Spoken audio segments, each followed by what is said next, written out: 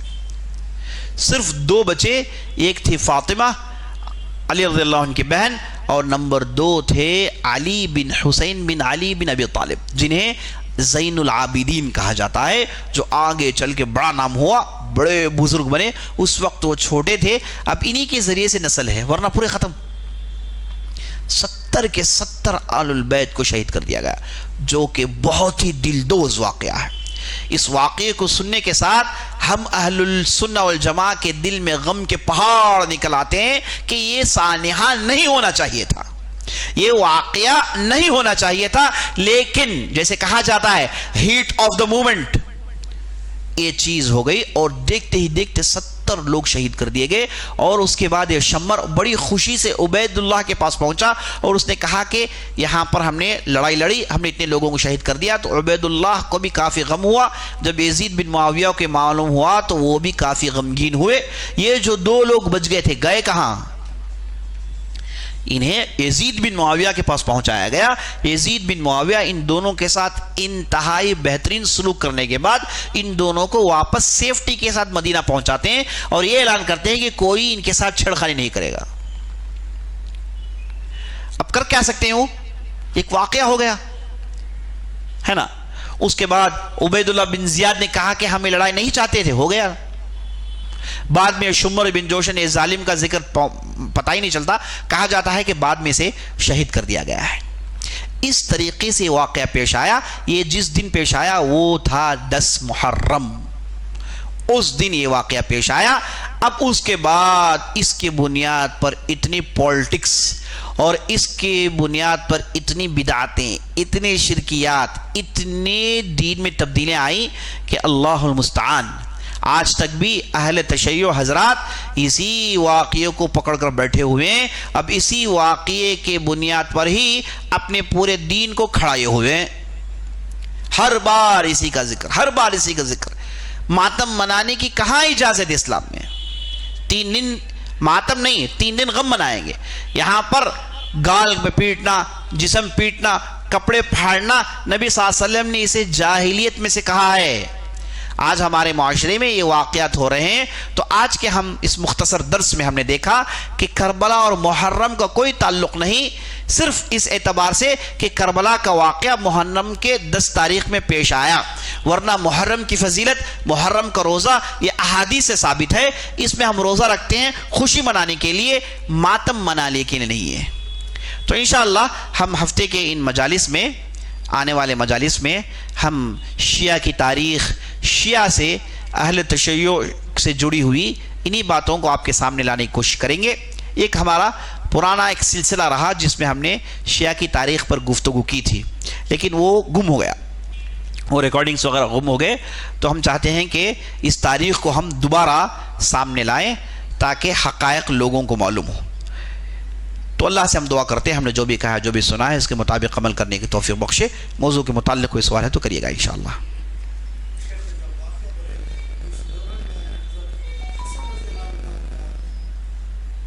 حسن رضی اللہ عنہ کی وفات کیسے ہوئی، اس پر مورخین کے درمیان خطرناک اختلاف پایا جاتا ہے، لیکن یہ جو کہا جاتا ہے انہیں زہر دے دیا گیا، یہ واقعہ محدثین نے ضعیف قرار دیا۔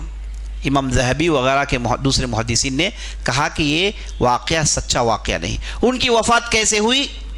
ویسے ہی جیسے وہ بیمار پڑے وفات پا گئے، اس پہ کسی نے انہیں قتل کرنے کی کوشش کی، کسی نے انہیں زہر دینے کی کوشش کی، اس کا کوئی ثبوت نہیں ملتا ہے۔ اب معاویہ رضی اللہ عنہ کے زمانے میں وفات پا جاتے ہیں، معاویہ رضی اللہ عنہ کے زمانے میں وفات پا جاتے ہیں، بلکہ شروع میں ایک 3-4 سال کے بعد ان کی وفات ہو جاتی ہے، اللہ عالم۔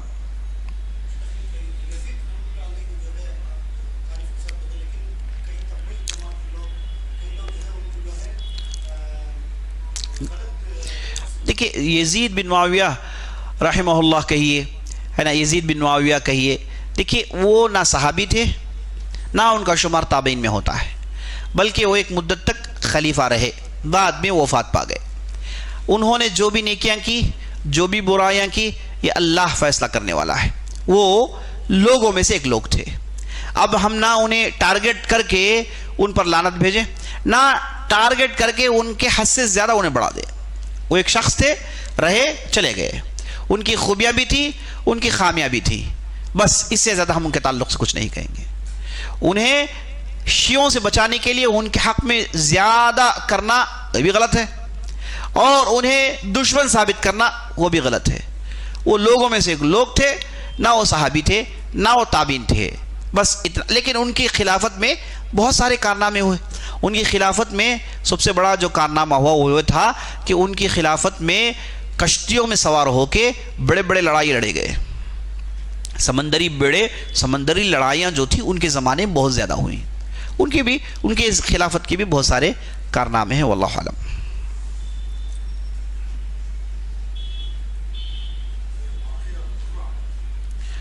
الحر واقع حرہ. ہاں، یزید بن معاویہ ان کے زمانے میں چونکہ مدینے والے ان کے ہاتھ میں بیعت نہیں کر رہے تھے، تو انہوں نے ایک بڑا لشکر بھیجا مدینے والوں پر حملہ کرنے کے لیے. تو ایک بہت بڑا ہنگامہ ہوا اور خون خرابہ ہوا. اس واقعے کو واقعہ حرہ کہتے ہیں. واقعہ حرہ کہتے ہیں. اس میں مدینے والوں کو زپایا گیا.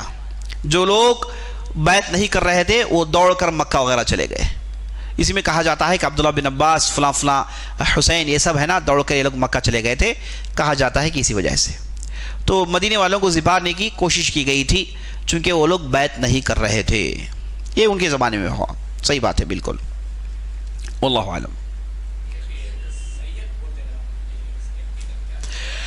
آج ہمارے معاشرے میں بہت سارے لوگ اپنے نام کے ساتھ سید لکھتے ہیں.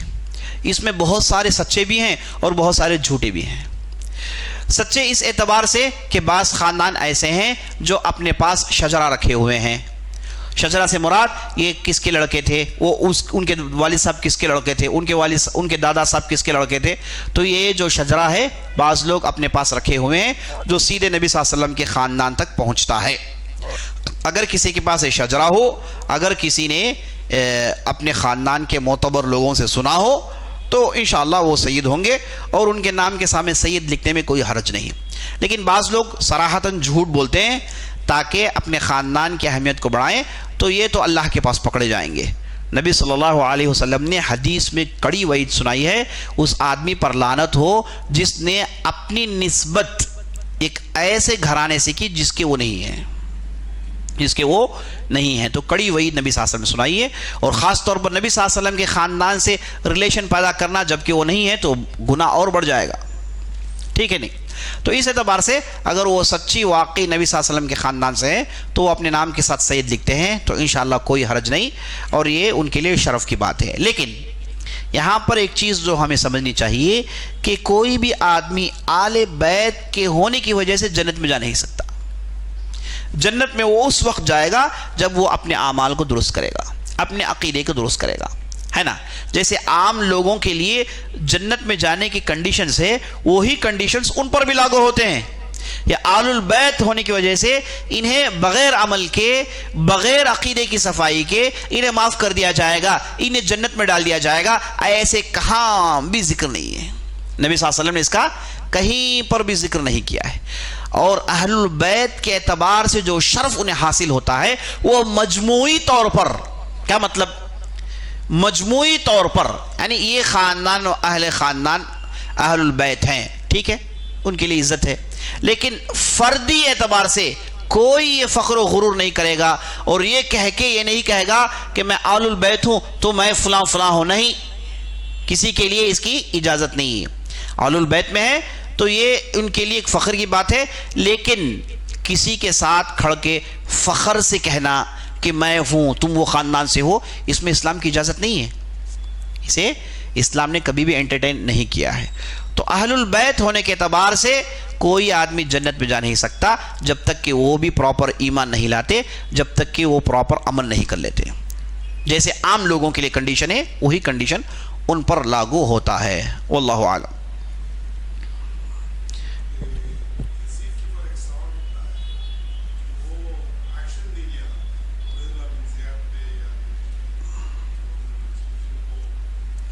جی، سوال یہ کر رہے ہیں کہ یزید بن معاویہ کے تعلق سے آتا ہے کہ انہوں نے کچھ ایکشن نہیں لیا.